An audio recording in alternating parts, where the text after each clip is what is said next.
मुझे पूर्णत्व को उपलब्ध नहीं हो रही हूं, जब तक से मैं उस ब्रह्म को उपलब्ध नहीं हो रहा हूं, तब तक से मैं आपका पीछा नहीं छोड़ूंगा। वह ब्राह्मण है। यह मैंने परिभाषा दिया है। एक दूसरा भी इसके बारे में दिया है। जिसकी सोच निम्न हो, केवल सोता खाता पीता हो, सोता हो, जिसका mental colour black in colour हो, काला हो, वह शूद्र है।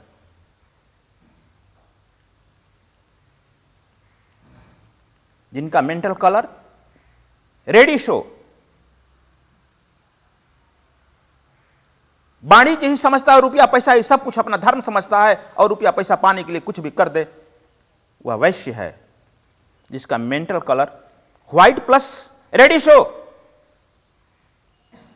जो क्रांति भी चाहता हो और अध्यात्म भी चाहता हो, वह क्षत्रिय है। जिसका मेंटल कलर बिल्कुल व्हाइट है, पूर्ण ब्रह्मत्व के सिवा कुछ चाहता ही नहीं है, वह ब्राह्मण है। यह तुम अपने से समझ सकते हो तुम कौन हो। इस सृष्टि के मनुष्य को मैंने इन चार भागों में इस तरह से कट करके मैंने बांटा है। तो सदगुरु जो होता है, यह मंत्र जब देता है तब वह द्विज बनता है, दोबारा जन्म होता है। जब दोबारा जन्म होता है तब तुम्हारे द्वारा किया गया पूजा पाठ योग जप ध्यान, यह जो है सार्थक होता है। बीज खेत को खूब ही जोतो, पानी भी डालो, खाद भी डालो, बीज न डालो, फिर कहो कि उपज नहीं हो रही है स्वामी जी। कैसे उपज होगा? बीज जो होता है वह मंत्र होता है, विधि होता है। वह मंत्र जो सदगुरु तुम्हारे अनुसार चुनाव करके उस खेत के अनुसार देता है, वह खुद उसका एनालिसिस करता है। तुम्हारी पहुंच कहां है, क्या है तुझे दिया जाए, वह मंत्र है।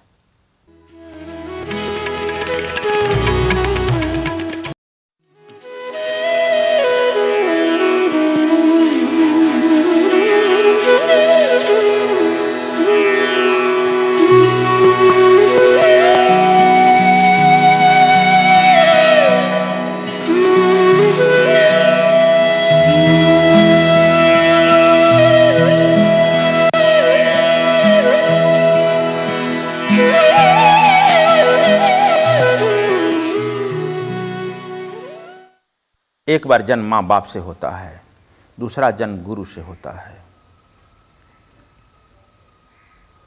इसी से तुलसीदास जी भी कहते हैं, सदगुरु वैद्य वचन विश्वासा, संयम यही नहीं विषय कर आशा। सदगुरु वैद्य होता है, वह मंत्र जो देता है उसे विश्वास के साथ ग्रहण करना होता है। शर्त यही है, संयम यही है, मन रूपी विषय की बात नहीं मानना होगा। जब सुने हैं राजा इब्राहिम था, वह एक अस्थाई घर बनाना चाहता था और अपने मंत्रियों से मंत्रणा करना चाहता था। हमारे आर्किटेक्ट आचार्य कुलविंदर जी इधर आओ, इनसे सलाह ले रहा था, इधर आओ, इनसे बैठकर इब्राहिम सलाह ले रहा था कि ऐसा कुछ उपाय बताओ कि मैं ऐसा महल बनाऊं जिससे अस्थाई मैं निवास करूं। ये अपने आर्किटेक्ट को लेकर के सलाह मंत्रणा दे रहे थे। तब तक से एक फकीर दरवाजे पर बोला, मैं सराय में रुकना चाहता हूं। दरवान, राजा के गेट पर दरवान खड़ा था, कहा कि कहां से पागल आ गया, अरे तुझे दिखाई नहीं पड़ रहा, यह सराय नहीं है, राजमहल है। वह फकीर, उसके चेहरे पर नूर था, तेज था, आंखों में तेज था। चाल ढाल निराला था, वाणी में ताकत सामंतों की थी, चाल राजा की थी, वेशभूषा फकीर की थी। निर्भीक होकर कह रहा था, नहीं यह सराय है, मैं रात्रि में यहीं विश्राम करूंगा। द्वारपाल समझाए जा रहे थे, सराय नहीं है बाबा, यह राजमहल है, देखो संतरी खड़े हैं, अंदर राजा रहता है, अस्थाई राजा का निवास है। इस शहर में और भी सराय हैं, मैं बुलाता हूं एक दो आदमी को, जाकर सराय में रुक जाओ आप। कहा कि नहीं, मैं इसी सराय में रुकूंगा, यह सराय है। भकझक कर रहा था बाबा, ये खड़ा है, बकझक कर रहा था।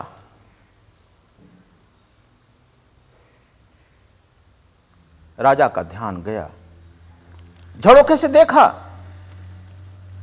यह कौन है? इतना भी नहीं समझ रहा कि यह राजमहल है, सराय कहते जा रहा है।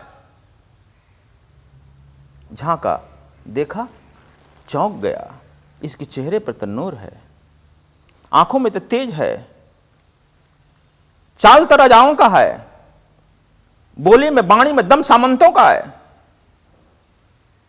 तुरंत आदेशपाल को कहा, बुलाओ, उस फकीर को बुलाओ। नहीं चाहते हुए भी अपने सिंहासन से उठ खड़ा हुआ, हाथ जोड़कर प्रणाम किया। महाराज प्रणाम, बैठो। क्या बोल रहे हो? कहा कि मैं फकीर हूं, इस सराय में रुकना चाहता हूं। बड़ा जोर से हंसा, कहा कि फकीर नहीं, फकीर सराय नहीं है, मैं राजा हूं।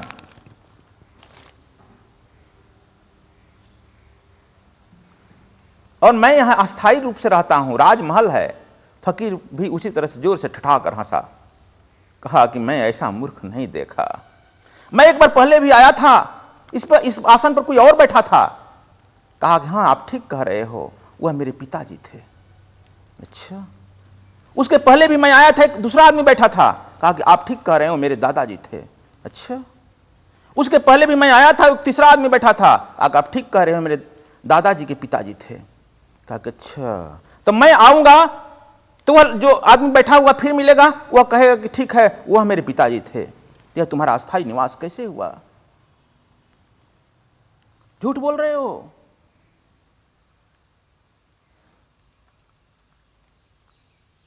यहां तो कोई रहेगा ही,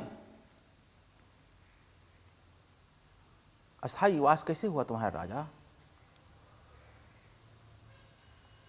रात में तो मैं यही विश्राम करना ही चाहता हूं। जब तुम भी कुछ काल विश्राम किया, यहां से चला गया, तुम्हारा बाप भी विश्राम किया चला गया, दादा भी विश्राम किया चला गया, वो भी चला गया, तुम कैसे अपना अस्थायी निवास मान लिया? सुनते हैं इब्राहिम को धक्का लगा और जुग जुक्त होने लगा। कहा कि हां सराय है, फकीर सराय है। उठा और अपने मुकुट को फेंक कर उस फकीर के चरणों में लेट गया। फकीर के चरणों में लेटना था। ऊर्जा का गमन नोकीले भाग और निम्नतम भाग से होता है, पैर के अंगुलियों से और हाथ के अंगुलियों से होता है। फकीर के पैर से ऊर्जा का निःसरण हुआ और राजा के मस्तिष्क में प्रवेश कर गया। फकीर मस्ती में आकर अपने हाथों से उसके मस्तक पर हाथ रख दिया। फकीर जुगजुक्त हो गया, योग को उपलब्ध हो गया, चैतन्य को उपलब्ध हो गया, विरक्तत्व को उपलब्ध हो गया और कहा कि फकीर तुम इस सराय में निवास करो, मैं चला।